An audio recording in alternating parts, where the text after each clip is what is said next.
Jadi rekan-rekan,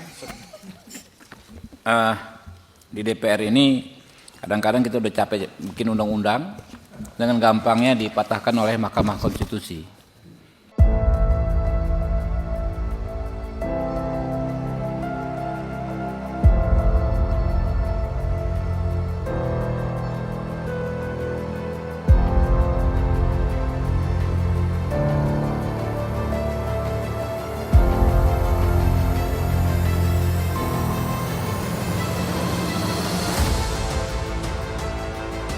Ketua Komisi 3 DPR RI Habibur Rahman mengkritik dengan keras Mahkamah Konstitusi yang kerap kali membatalkan undang-undang hasil dari pembahasan panjang DPR dengan alasan tidak memenuhi asas partisipasi bermakna atau meaningful participation.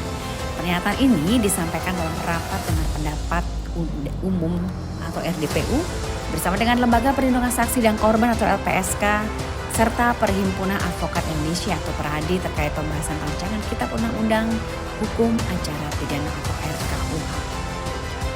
Rapat yang digelar di Kompleks Parlemen Senayan, Jakarta pada Selasa 17 Juni itu menjadi ajang Habibur Rahman menyampaikan keprihatinannya terhadap putusan MK yang seringkali dianggap menghambat proses legislasi di DPR. Dan menurutnya alasan MK yang menyebut partisipasi publik dalam pembentukan undang-undang belum bermakna, tidak sepenuhnya mencerminkan keterlibatan masyarakat secara luas.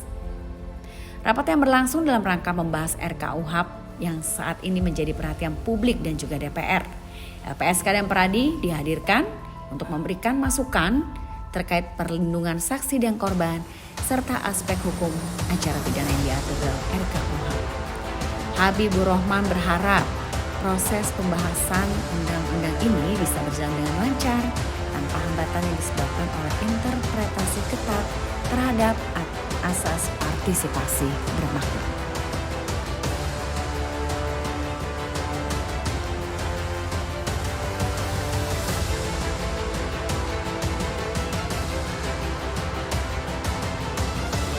Jadi rekan-rekan,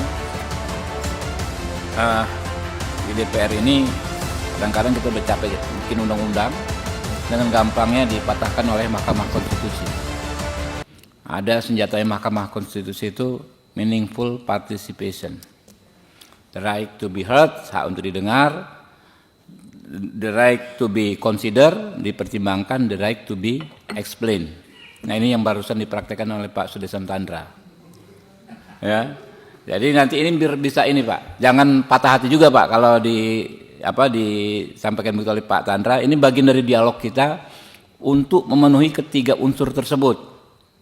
Ya, tiga ini jangan sampai kita udah capek-capek berbulan-bulan RDPU dengan gampangnya pula oleh 9 orang itu dipatahkan lagi. Oh, ini enggak memenuhi meaningful participation ya, karena keinginan mereka tidak terakomodir dalam undang-undang ini. Ya, padahal kalau dibilang partisipasi, putusan MK itu sama sekali enggak melibatkan partisipasi siapapun kecuali 9 orang itu. Ya enggak? Pendapat saya ini, silakan saja. Itu yang betul. Ada lagi Pak Bimantoro? Silakan. Kalau udah cukup ya, mungkin itu closing statement Pak dari Pak Ketua LPSK dan PERADI. Senior-senior juga kalau mau closing statement sedikit silakan.